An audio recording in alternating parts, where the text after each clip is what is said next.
It is finally time for the 2025 MLB Draft. But what makes my franchise unique is that because we are a contending team, even if we might not be at full strength, we don't really hang our hats on the draft that much. We worry about winning in the present time, and if we can find draftees that are good, that we can develop in a winning environment, in a winning organization, unlike your Rockies, your Athletics, your Rays, unlike your Pirates, most of the NL Central, most of the AL Central, and damn near 95% of the league. Again, we don't concern ourselves with the draft that badly. Now, granted, I haven't done the best of jobs with scouting. I don't think I discovered that many guys. I also think discovery is kind of jacked. Like, you should be able to find at least one player, even if they're terrible, every single time you go out there to scout, because there are thousands of high school players and thousands of college players, so you'll find somebody that might be all right. Now, these are some of the guys I am kind of looking at. You see some of the attributes. Some of them are good against righties. Some of them can field. Some of them are great plate skills. Other guys are fast. I don't have a particular direction I want to go, but in the meantime, we will see how things play out with the first couple of picks, as y'all acting like I ain't never drafted before. I've been doing this for 20 years, bruh, since MLB The Show 06. Not much has changed in the draft, including the fact there are still international players in the draft. So we'll deal with that how we deal with it. And the very first pick is on the clock, and the Washington Nationals are going with Calvin Thomas, the starting pitcher. He was third on our draft board, but we have absolutely no shot at getting him unless he were injured and he tanked. But he seems like a pretty good, if not great player. Might have very good potential. He is a workhorse to say the least. He throws hard. I believe he throws a four-seamer. And to be honest, we couldn't afford him anyway. We don't have that much bonus money, and he wants $7.9 million. We have like $5. I like the pitch mix: four-seam, slider, changeup, sweeping curve, a two-seam. 19 years old from MISSIPPI. And I think he's going to be very good, and he's kind of necessary for the Nationals. They're going to need a new starting pitching rotation, some guys here and there over the next coming years. I don't think they're a bad team. The Angels have needed pitching going back to, like, I don't know, before Mike Trout even got there. And Theodore Hackman seems to be a solid one. A 4-year junior, 94 could be his ceiling as far as potential is concerned. Hello, y'all supposed to be looking at all these attributes, and honestly, he looks pretty good. Pretty good. Even if he's average, he might have the potential to really work his way up through the organization, given, again, the Angels don't have much in pitching, and they're going to need somebody young. Now, the Angels are known for calling guys up early, and the pitcher definitely is one of those spots that they will do that at. A cutter, changeup, slider, and a curveball from Puerto Rico. So how is his name Hackman and not Ackman? You know, the H is usually silent in Spanish. We don't know how much he wants, and that could play a role in whether he gets signed or not, given the Angels are notoriously cheap unless your name is, I don't know, Anthony Rendon or Mike Trout. Third pick in the draft, the Seattle Mariners go with a strength they already had, a starting pitcher, Kevin Aubrey. Number 2 ranked on both us and the MLB board. He could, at the very worst, be a very solid rotation piece as a lefty. I believe he's even actually the highest ranked lefty pitcher in the draft. Damn good stamina, walks and hits per 9 could be elite straight off the bat. I don't know if he will be in AAA to start, but AA is definitely an option. His pitch mix: four-seam, slider, changeup, sinker, and a curveball. That's a nice pitch mix to work off of one another, especially from a lefty. And he throws hard. Hard-throwing lefties are hard to come by, and it's good to see that. Well, Seattle got another one. Now, the Rockies are on the clock, and they should be making their pick very soon. I wish I could see if a guy could hit from here. Like, if you're going to tout two-way players, like, at least let me be able to scout their hitting too. And the Rockies are going with Adam Saad, a right-handed pitcher from Texas, and he looks like he might be a mixed bag. He was number 16 in our draft rank, but he could be average at best. The pitch mix is good. It's just a matter of how good is it given all those colors, and I still haven't gotten an answer as to what present and future means. All right, we skip all the way ahead to our first round pick. Look back, some of these guys I did have on my eye. I did think I wanted to draft them, but you know, when you draft this late in the draft, you kind of just gotta cast a wide net and kind of take what is around your pick. And at 29, you're gonna get late first rounders. Now that doesn't mean you're gonna end up with bad players. You can find great players in the final round, and Pedro Pena was definitely the one I would have wanted. He was ranked right around where we would have wanted him, but he went to Detroit. Damn, that's a good place for him too, though his power might not play that well. Lee Bunning could be an option. Potential might not be that great, but he looks like he is just a solid guy. Bruno Hernandez, he doesn't hit for power as a first baseman, but I'm not all that concerned with that. If you can hit, you can hit, even if it's just contact.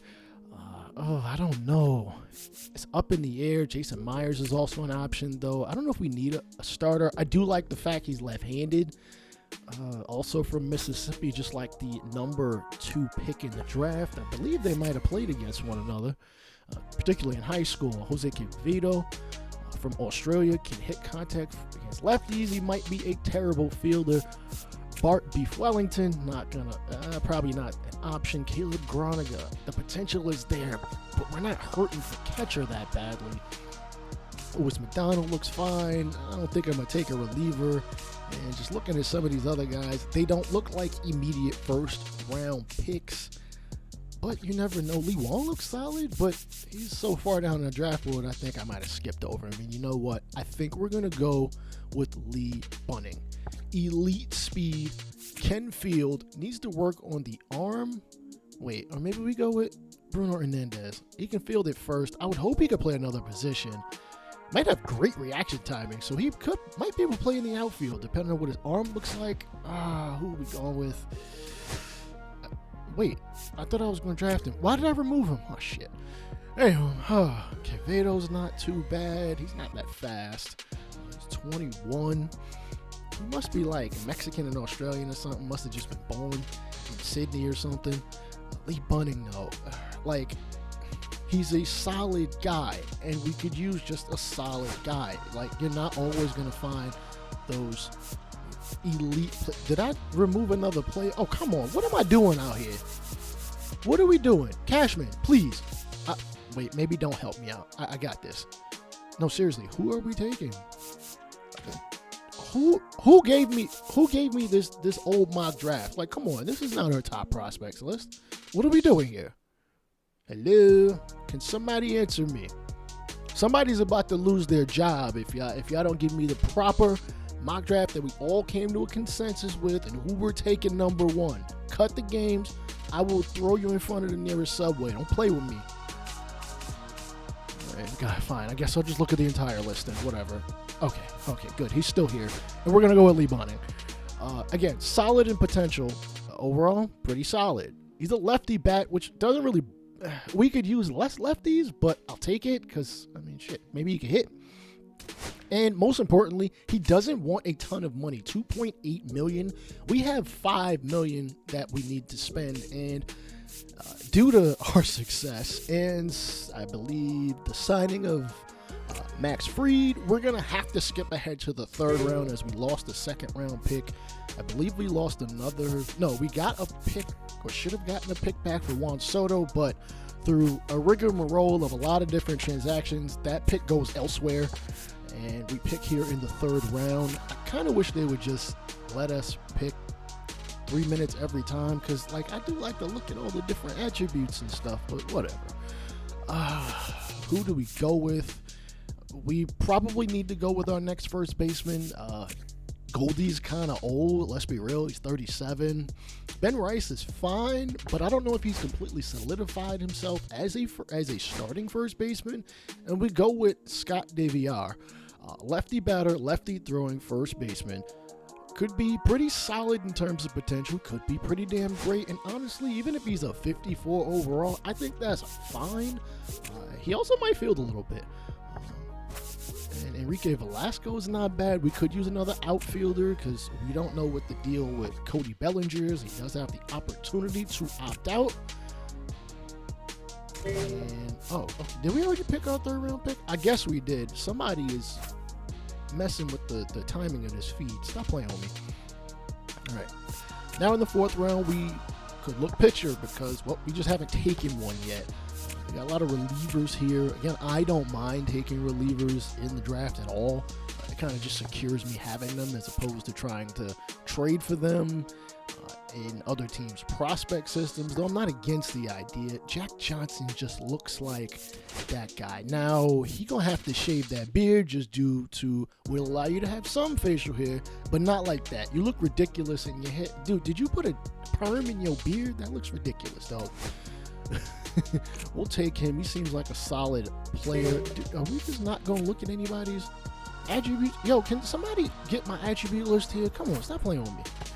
Nonetheless, 5th round, we got a couple of relievers on our draft board. I do tend to really draft off of the draft board. That's why you'll see like 50 players on the queue list because I throw a lot of players on there, so I'm not hunting around, though I still do it anyway, just in case.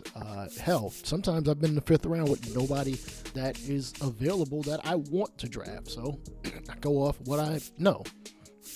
Chris Blanco, again, looks solid as a reliever. Take a look around. I was looking for some more position players. Damn, I didn't expect this many to be ripped off the board. Conrad Foley looks...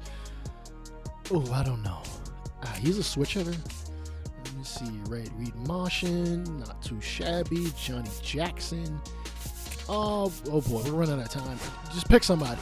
All right, Reggie Williams it is. Your beard, I don't know if your beard is of policy, but we'll deal with that later. We'll shave you. We'll shave you before you get to Arizona Fall League. And with the last pick in the 6th round, not a lot of choices. I kind of wish there were more choices as opposed to them giving us a set amount of players in the draft. Like, it should be an overflow of sorts so that, yeah, in the last minute of the draft, you sitting there scrambling a bit. Sometimes it happens. Sometimes you're just going to take a flyer at a guy. Sometimes the game is just going to automatically pick for you, usually off the players you've already scouted. Louis Randolph is not that good.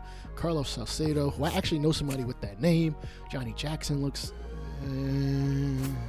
I don't know. I like the pitch mix, but I don't know. Chance for Miglietti, he might be the pick. I don't like his hits per 9 could be low. The pitch mix is pretty standard. 4-seam, slider, changeup, curveball. What the hell? Let's bring an 18-year-old pitcher into the organization. You're going to have to cut your head hair because that's too long in my opinion. Maybe if we get some dreads, we'll give you the Rastafarian policy exemption. You know, we don't want to be against religion around here. You know what I'm saying? You choose to practice what you're going to practice.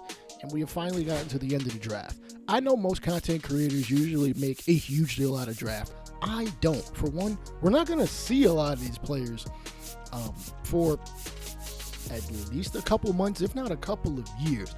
Considering we have log jams due to no trade clauses and big contracts, as teams are not going to immediately want to take any of our big contracts that are not associated with a huge with taking money back to kind of soften the blow. On the other end, as you know, most teams in this league are freaking cheap.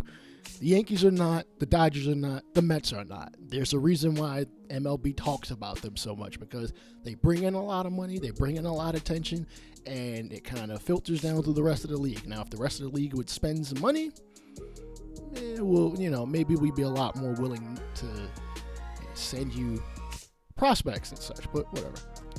Just thought I'd show you guys all the players. Now, I'm not going to show you every single player with all attributes or projected attributes and all that stuff, but right after the World Series, regardless of whether we make it there or not, I will be editing all of these players' faces because they tend to be generic and I freaking hate them.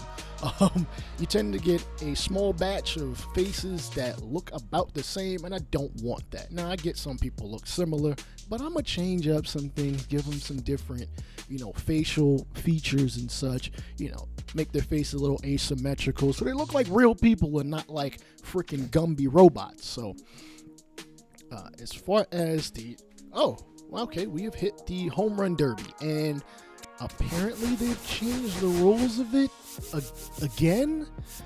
I feel like, why do we keep changing it? Like Mr. Hurricane said in a recent video, can we just get like a contract as to what the home run derby rules are for like a decade and just leave it that way? Or even better in MLB The Show, let me change it to what I want. I want unlimited pitches and 10 outs and kids in the outfield having fun. That's promoting the game. Brett Rooker is definitely helping that in Sacramento for the Athletics. He is cooking. As a matter of fact, he's projected to win the MVP over the reigning MVP. The Athletics are not doing too terribly, at least, not compared to maybe the Rockies and the Marlins. As this looks like this is the finale, as Corey Seager is 4 home runs away, and he hits this one into right field. Oh, damn, I thought that went out. Oh, no, this one definitely is gone. It's a straight away center. I'm surprised it haven't been the Truist Park. I'm not family out of here. My brother's never been like, yo, I'm going to a Braves game. Now, granted, he's a Yankee fan just like me, but like, bro, come on. Like, I want to go to a... that's a monster home run. Matter of fact, I'm going to call him later about that. Seager is up to 12 home runs, hits this to right field, His and third consecutive home run. 2 away from winning. This one deep to right field, and it seemed like it went further than the last one for 22. This one for the win. Corey Seager, a 2-time World Series MVP and champion, is now a home run derby winner. Yes, I skipped all the way to the finale. Yes, Aaron Judge was a part of it. If I play the home run derby, I'm going to win it every single year, and that's just not fun to me. Nonetheless, Corey Seager, your 2025 home run derby winner, to add yet another trophy to his mantle, 2 rings and 2 World Series MVPs. Congratulations to him. The Rangers are actually not too far from the postseason. Now, granted, we are at the All-Star break, so who knows what moves they might need to make in order to make their team better. I know they're right behind who is in front? The Mariners. The Mariners in first place, kind of like they were last year, but last year they collapsed. Why Fried's stamina went down despite how much he is cooking his ass off, like Master Chef level type shit? He's got a 2.3 ERA. He's been 6 strikeouts. 6 strikeouts the last game. He is one of our all-stars. Mark Leiter Jr. is an all-star. I don't like how there's usually only one reliever. Like, I'd love to see some relievers get some love, but I've also looked back over the last 20 years as far as 30 years. Hell, the all-star in general, there usually aren't that many straight-up relievers that make the all-star game. Like, it's usually one every year, and that's about it for both sides. Tomoyuki Sugano is a all-star, so that's back-to-back years. He might be the first player since Ichiro Suzuki to be a all-star in the NPB the year before, come over to the U.S. in Major League Baseball, and end up as an all-star as well. Emmanuel Clase still kind of on pace for breaking K-Rod's saves record. He's up to 32 and a .9 ERA, which is freaking nuts. Mike Trout has made the all-star game for the first time in a couple of years legitimately. 22 homers, 286. You know what? I'm just going to clap for the boy because, like, you don't want to see him be injured. No shit, he hit 400 home runs already. Damn, I wish they had, like, a little highlight thing and he'd be like, hey, interrupt your game to see this here. Boom, Mike Trout hit his 400th home run this season. All right, we're looking at catchers for a very good reason because, remember, Austin Wells was originally in the front runner for an all-star appearance, but he kind of got cold a little in the last couple weeks. His attributes are still going up. He's still a damn good player for us. But if you look at the recent game numbers, yeah, he just isn't hitting all that well. And there was such a small razor-thin gap. Look at it, 3-4 games in a row without a hit, striking out. Like, I really feel like the last 2 weeks has really killed the all-star shine for him. But that's okay. He's got plenty of other years to do it, though. He needs to know he's going to have plenty of competition. The Orioles lead the East, the Royals lead the Central, the Mariners, as mentioned earlier, lead the West. The wild card is as follows: the Red Sox, Yankees, Rangers have the top 3 spots. The Rays are a game behind them. The Astros are a game and a half behind them. The Twins, 2 games behind the Astros. Guardians at 2.5 games. The Blue Jays are at 3, though they're in last place in their own division. The Athletics, the Tigers, the Angels are about the only teams that really have even a remote shot, and the White Sox have had no chance since about 4 or 5 years ago. 20 games out. Phillies are running away with the East. The West is a juggernaut battle, an arms race to say the least.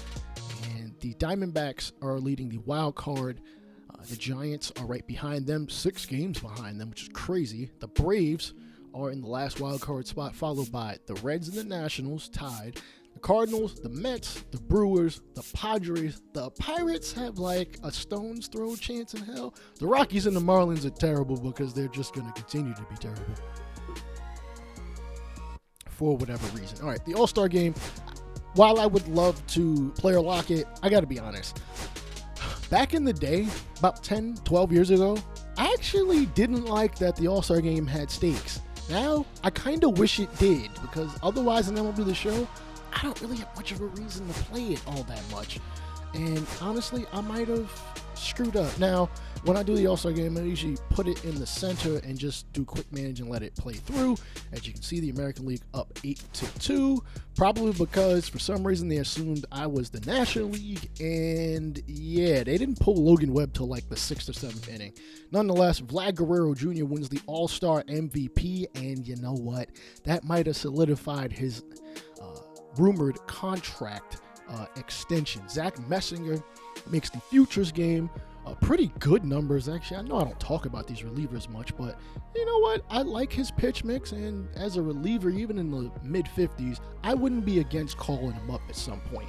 Marco Arias, 2.06 ERA, got a save, 39 in the 3rd innings, giving up only 20 hits and 9 runs earned, as the National League futures will defeat the American League futures. And in case you were wondering, there is no AA or AAA All-Star game. Since the latest CBA, that is just not a thing anymore. And honestly, I'm pissed. I would love to have another game to play with some of them young dudes. Now, as I mentioned in the previous episode, the Luis Robert trade has been amended. Josh Rojas is going to Chicago alongside Robert. Owen Casey as John Birdie is their current 3rd baseman, and I mean, I guess he's doing okay, but Josh Rojas is a phenomenal fielder. Ben Brown is probably the bigger piece than even Casey, even though he's younger, as Brown seems to be pretty good. And the White Sox, I think, are starting to think, you know what, we got to start doing the Alex Anthopoulos model. Get a young guy, sign him early, which really isn't too much different than what they did with Robert. And Nate Peterson, they could just use a veteran guy pitching out there who has been a starter but has had better success probably as a reliever at this point in time. And you know what? Casey is really playing pretty well. Chirac rivalry aside, let me know if you think this trade was fair. Now, we've got some work to do on our own end. We got to sign some of these young bloods. Now, my method of doing this is I will put all of the players with 50% motivation or higher in immediately, and I will attempt to sign them immediately. It just makes more sense to get them out of the way.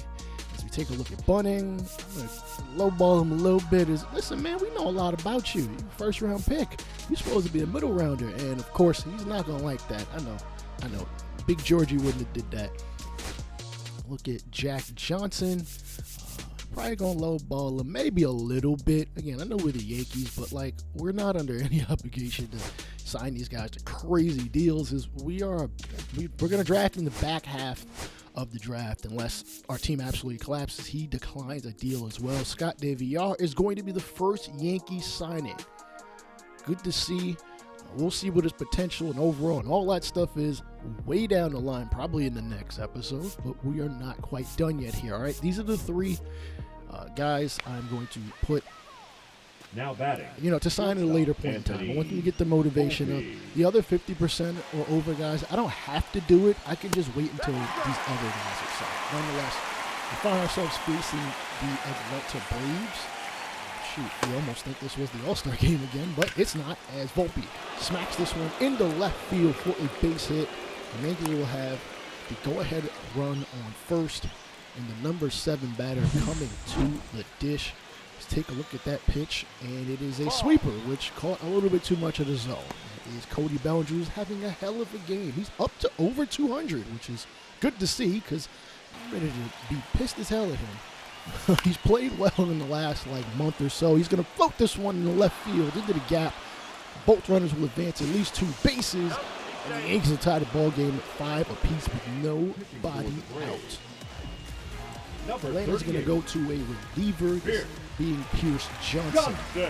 Lefties are not hitting as well as righties are, and what do you know? I think he was called up here to face Ben Rice, though not that threatening of a hitter this season, 227 average.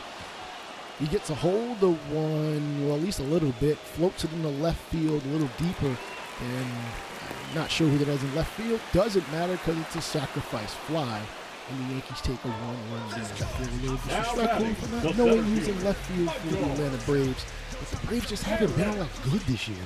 So, I haven't paid that much attention to what they are doing. Tim Hill coming in, lefty-lefty matchup. Harris smokes this one. Liner to center, and the runner at first will have to retreat back as Hill looks to keep this lead, or hold this lead at 1. Ozzie Albies. Swing, no, not going to swing and miss the throw. And the runner's going to steal second. Knife stolen release by Eli White. I think that's who the left fielder is. Albies grounds it to first, and how is he? Damn, not a very good at bat, not a very good pitch to have swung at, but hey, it happens from time to time. Sean Murphy coming up to the dish. 258 average, 1 for 3 in today's game. Devin Williams looking to pick up the save, and the screwball is going to get floated to right. Judge makes the catch. 1 away. Orlando Arcia, who's not hitting that well, and there's a rumor that they're looking for a different shortstop, even though I know Arcia is a good fielder. He's just not hitting, and he's probably a big reason why the Braves kind of this year. Also, Ronald Acuna didn't come back till about a month into the season. Spencer Strider came back not too long after that. The right fielder, number given their 13, injuries. Here's Acuna, who is hitting well and is actually running the base paths. He's got 23 steals despite tearing both of his ACLs in 2 different years. Screwball to Rice, and Rice will step on the bag. The Yankees will run away with this victory, 6-5. As Williams picks up another save, and we start the post-All-Star break games with a victory. Now, we're going to need a lot more of those if we're going to be postseason back. As Bellinger goes 4 for 4, Loaizaga gets the dub. 2 innings, 3 strikeouts, didn't walk anybody, and only gave up a singular hit. Ben Rice did have a home run, but of course we didn't see it because a critical game entry and only going to show up, where I would like it to. I do have it at medium low. All right, we're going to take a look and see if we can sign some of these dudes at 50% again or higher. And we're going to give Jack a little bit more money maybe. And he's just like, nah, bro. Nah, I'm good. So, yeah, up that money. We know you got money, bro. Lee Bunning, our first-round pick. I'm going to try to attempt to sign him. Suggested value is at 1 point. I'm not going to sign him for what he wants. Not really. He's, again, a fine player. $2.8 million is fine and actually kind of takes up a good chunk of our slot bonus. But doing the math, we've got about $1 million projected that these guys are going to want. But you never know how that plays out. As you know, some teams are just not going to be able to sign guys to a contract, and they will find themselves reabsorbed back in next year's draft. Grab ball up the middle from Osuna with throw by Bellinger in time, but the tag is not there in time. And the Braves tie the ball game at 1 apiece. Eli White is going to replace him on the base pass as Michael Harris steps to the plate. 97th pitch from Rodon. I think he might be pitching a little too long. He might have shook off Aaron Boone. Actually, it's word that, he shook off Aaron Boone as he tried to come and replace him at the beginning of the 8th inning, and he's now creeping up on 100 pitches. Albies 1 for 3 with a single. We don't need you to go long now. You know when we need you to go longer? Later in the year. like the postseason, around the postseason. And of course, his extended stay is going to cost us not just one run, it's going to cost us two. Atlanta leads 3-1. Albie's 22nd double of the season. Take a look at the pitch. Yeah, I don't think that slider had much slide to it. Pitch 101. Come on, please get the hell out of here. Thank you. It's at least a fly ball. Bellinger almost lost that one in the hot Atlanta sun, and it was a fly out. Hopefully we can.